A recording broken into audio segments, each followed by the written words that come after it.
السلام عليكم ورحمة الله تعالى وبركاته. نتمنى الفيديو لقاكم بخير وعلى خير وفي أحسن الأحوال. اليوم غادي نرجعوا لعصور ما قبل التاريخ وغادي نمشيو عند الأمازيغ باش نعرفوا شكون هما وشنا هو التاريخ ديالهم، واش هما كذلك السكان الأصليين ديال شمال إفريقيا ولا جاو من مناطق أخرى. لقينا آثار وأدوات كترجع لبداية الوجود البشري في شمال إفريقيا من قبل ملايين السنين في مغارة الدار البيضاء، ولكن الاكتشاف الأكبر كان في جبل إيغود في الجنوب الشرقي لإقليم اليوسفية.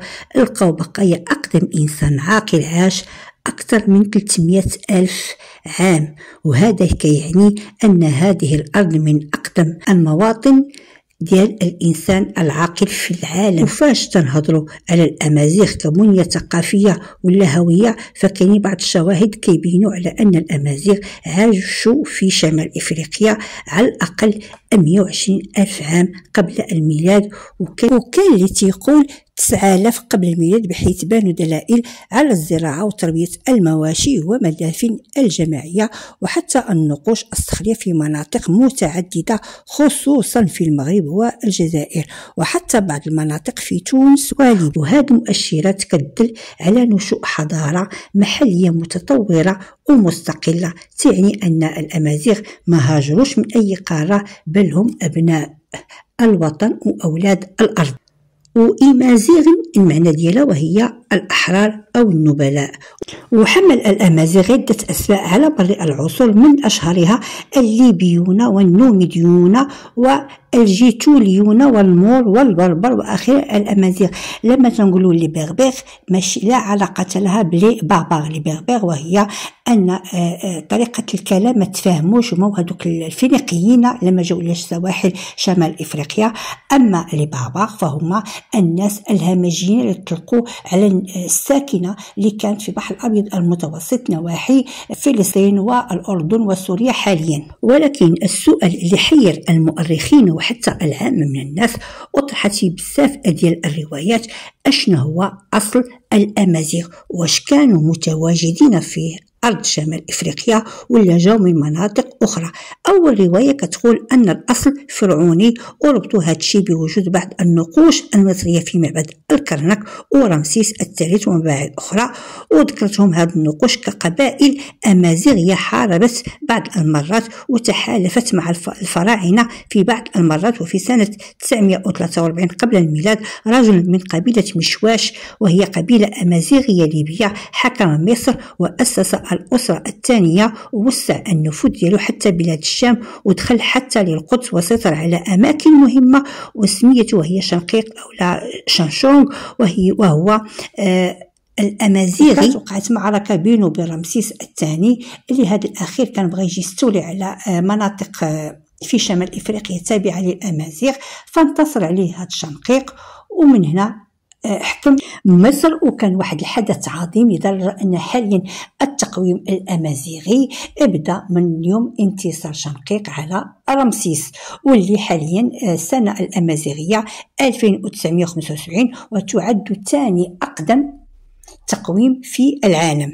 الرواية الثانية وهي أنه كتقول أن الأصل كنعاني أو فينيقي، وبعض النظريات كتربط الأمازيغ بالفينيقيين والكنعانيين، وخصوصا بعد تأسيس قرطاج وهي تونس حاليا والعلاقات التجارية والثقافية اللي جمعت بينهم وما بين الأمازيغ. ولكن المؤرخين كيقولوا أن هذه العلاقات جات من بعد ما يعني الأمازيغ كانوا قبل أن يوصلوا الفينيقيين، وهذا تعطي تأشير كبير أنه ممكن يكونوا من أولاد مازيغ ابن حام طوفان الأعظم. وغادي ندير لكم واحد الفيديو خصيصا على أولاد سيدنا نوح.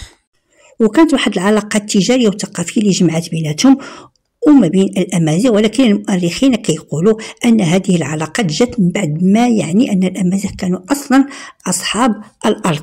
لما وصلوا الفينيقيين ممكن كان غيكون بيناتهم في هذيك الوقت واحد التفاعل حضاري وتجاري.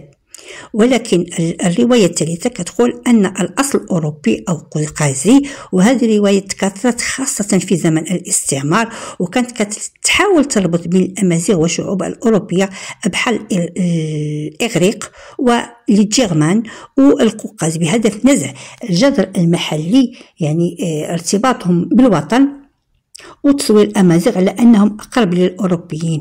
وهذه الرواية مرفوضة علميا وما عندها حتى شي أدلة، هي فقط خطة سياسية واستعمارية. ودابا ندوزو للرواية الرابعة واللي تيعتمدها أغلب البحوث الحديثة، وكتقول أن الأمازيغ ما جاوش من أي بلد آخر ولا من أي عرق آخر، هما أصلا كانوا في هذه الأرض وتطوروا فيها من آلاف السنين بتفاعل طبيعي مستمر مع البيئة ديالهم. والدلائل الجينية واللغوية والنقوش وحتى العدد الاجتماعي في هذا الشيء كيبين الانسجام ديالهم الكامل مع جغرافية المنطقة، وأن الأمازيغ بانوا هنا وكملوا في أرضهم. أما بالنسبة للرأي العلمي المعتمد كيقولوا أن أغلب الأدلة الأيكولوجي الجينية أو الأنثروبولوجي كتميل للرواية الرابعة، وتشوف أن الأمازيغ شعب إفريقي أصيل ما جاش من الخارج، ولكن عنده واحد الثقافة واحد النظام اجتماعي طور داخليا وبقى محافظ على الهوية ديالو رغم المحاولات ديال الطمس اللي تعرض لها خلال مر العصور. وبعض النقوش الخيرية اللي تدل على وجود الأمازيغ في هذه الأرض هي موجودة في مثلا في جبال تيسلي الأطلس، وواحد كذلك موجودة في سيوة في مصر. لقاو فيهم الآلاف ديال الرسومات على الصخور، وهذه الرسومات كتبين مشاهد من الحياة اليومية الثانية. والأدوات الحجرية والفخارية اللي لقاوها مسقولة، والسكاكين كذلك، والأواني الفخارية المزخرفة اللي كترجع أكثر من 7000 سنة. وثالث حاجة المعتقدات والرموز الروحية كتبين رسوم كتبين واحد الوجود ديال الطقوس الروحية، وحتى التماثيل النسائية تتمثل الأم أو لا الأم الكبرى. ورابع حاجة لقاو بقايا قرى متحجرة وكتبين أن الناس كانوا عايشين في مجموعات صغيرة ومنظمة. وعلى ذكر المجموعات الأمازيغية كانوا كيعيشوا كقبائل منتشرين في شمال إفريقيا من غرب ليبيا حتى المحيط الأطلسي، واللي كانت في هذيك الوقت ليبيا بالحضارة النوميدية. ورغم التنوع الجغرافي بقات كتجمعهم واحد الوحدة ديال اللغوية والثقافية اللي كتظل وتدل كذلك على أصل مشترك وهوية مستقلة. والمؤرخون نصفوا القبائل الأمازيغية الكبرى إلى 3 مجموعات رئيسية. الأولى زناتة تعتبر من أكثر القبائل انتشارا، كانت معروفة بالتنقل والرعي وساكنة المنطقة واسعة من غرب ليبيا حتى المغرب الأوسط. والثانية وهي مصمودة تمركزت في جبال الأطلس وفي المغرب الأقصى، وهي من القبائل المستقرة وكان عندها دور كبير في تأسيس دول كبرى كدولة الموحدين بقيادة المهدي بن تومات. من أشهر البطون مصمودة سكورة، أيت عطاو، أيت بعمران، وأيت بوبكر. أما الثالثة فهي هوارة اللي منتشرة في شرق المغرب حتى لغرب ليبيا، وتعرفت بالقدرة ديالها على التكيف من المناخ الصحراوي. بالإضافة لهذه المجموعات الكبرى كاين قبائل أخرى تندرج منها مجموعات أخرى، منها الطوارق ومنها الناس ديال الصحراء، واللي خرجت منها مثلا كدولة الفاطمية سنهاجة، قبائل منتشرة في جنوب المغرب والصحراء، ومنها المرابطون بقيادة يوسف بن تشافين، والأوراس سكنوا في شرق الجزائر، وكان موقع استراتيجي المقاومة ضد الرومان.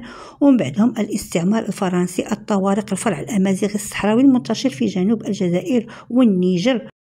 رغم تعدد القبائل فاللغة الأمازيغية هي الرابط المشترك اللي كيعبر على الهوية والثقافة واللغة الأمازيغية، وتعتبر من أقدم اللغات الحية في إفريقيا، وكترجع أقدم نصلها لأكثر من 2000 عام.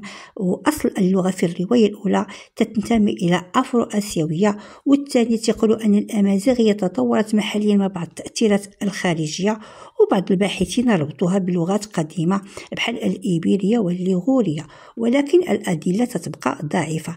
المهم أن تفاصيل غير مؤكدة بسبب نقص الوثائق القديمة. والروايات كتختلف بين مصادر خارجية وروايات شفوية أمازيغية اللي تناقلت عبر الأجيال.